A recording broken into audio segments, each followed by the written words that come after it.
kung nasa running journey ka na at gamit mo ang Huawei Watch Fit 4, alam ko na-experience mo na ang Strava Tax.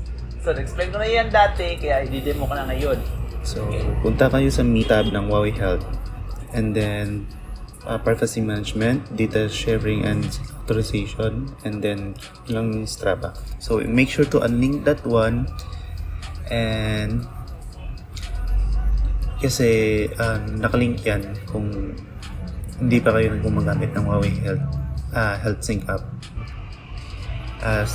Kung unlink mo na ang Strava mo sa Huawei Health mo, then pwede ka na mag-download ng Health Sync app.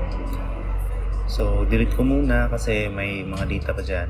And then, open yung App Store and search nyo lang yung Health Sync app. So, yan. Health Sync app by AppyHubs.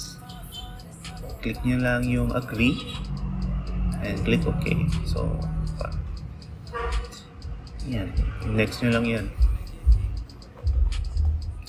And then, click nyo yung button sa Huawei Health Kit and then initial configuration to Strap.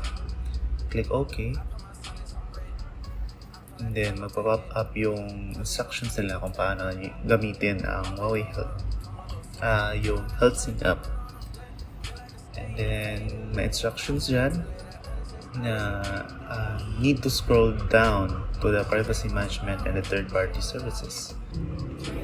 So, sa privacy management, need nyo i-link yung cloud. So, yan, mga naka-orange na yan. Dapat nakasync yan sa cloud. And then, health service kit is must be linked. So, yan. So, privacy management, and then check mark mo lang yan. Gayahin mo lang yung settings ko. And then, health service kit. Make sure to link.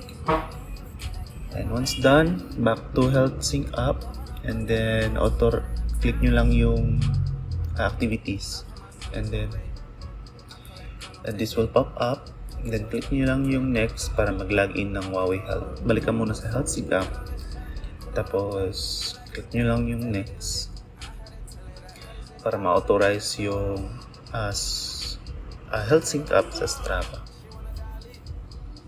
Okay.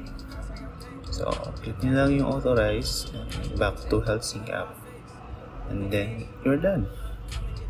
So, before you run today, make sure to test your watch if wala ka nang experience na Strava Tax. So, make sure to walk at least 200 meters and check mo if accurate ba yung pag-post mo sa watch mo, tsaka yung data na na-upload into Strava.